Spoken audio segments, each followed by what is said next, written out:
Somalia's mind, an old dream became a firm decision. These people have lost everything they had, and our task is clear. We must assure them of a stable environment in the future, and we can only do so by uprooting and resettling them on the southern farmlands. Only by resettlement here or along the coast and retraining as farmers and fishermen can we guarantee them any future. Somalia's two great southern rivers, the Juba and Shabelle, enclose a vast and fertile floodplain as yet only part developed for agriculture, and it was here that the nomads would be resettled.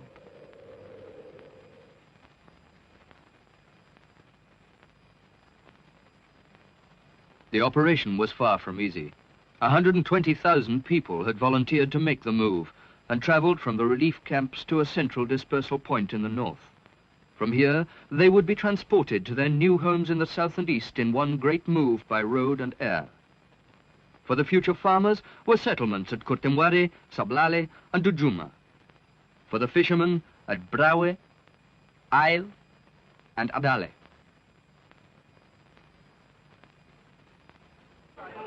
And so, on June the 18th, 1975, the great trek began. Families who had somehow saved their homes from drought and earlier moves dismantled them. Precious possessions were packed and stowed away for a journey that would take them from everything they had ever known and into a future far removed, at which they could only guess. Infants and invalids were carried onto waiting lorries. Papers were checked as whole families moved together. The entire nation's transport resources had been mobilized and others borrowed from abroad. 16 landing strips had been built for 24 huge transport planes, while over 600 lorries took on the rest.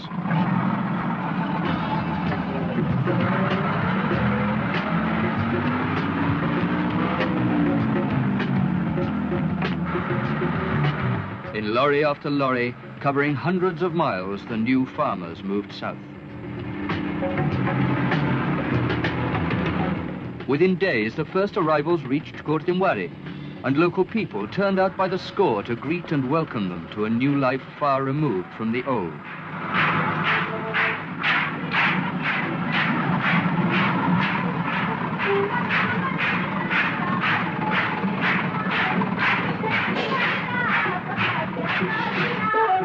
Even the mud and rain which greeted them also must have seemed a godsend after the horrors of drought.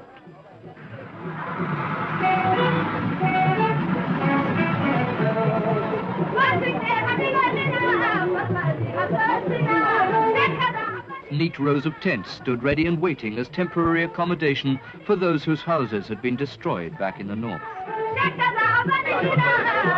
While those who had saved theirs set to quickly rebuilding them in the new settlement. Meanwhile, the future fishermen were also on the move, southwards and east to their new homes along the coast.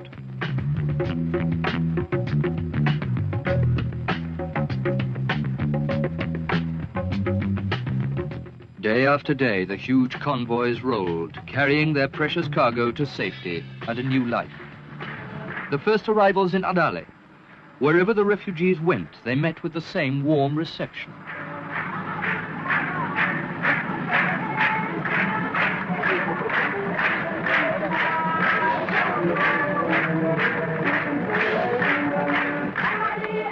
Here too, as in Kurtemwari, houses had to be built to accommodate the new settlers.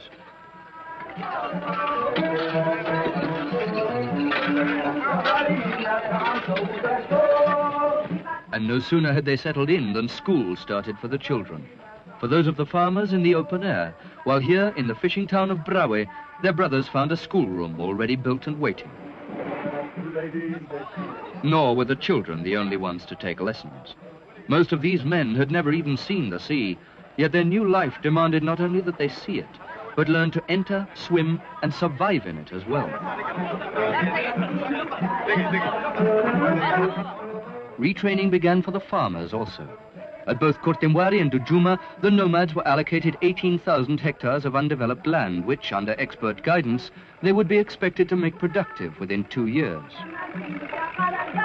For the fishermen, a first necessity was to learn of the different species of fish off Somalia's coast, of their shape, size, and value.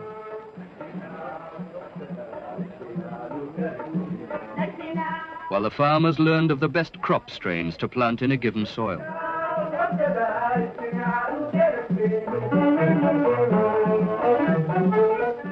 And then there were their tools, the nets, boats, and outboard motors of the fishermen. Without knowledge and care of these, however would they survive? Fishing is one thing, showing instant returns. Farming is different, needing more time and repaying its errors far more harshly. Here, patience and great thoroughness in preparing their land were the lessons the new farmers had to learn.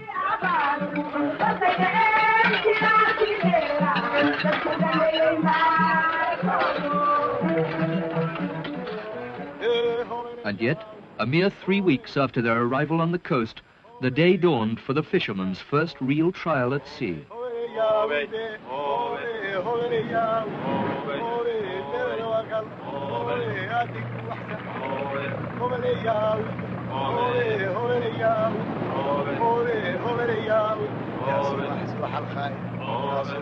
As the first nets were cast, so inland the farmers sowed the seeds of their first harvest.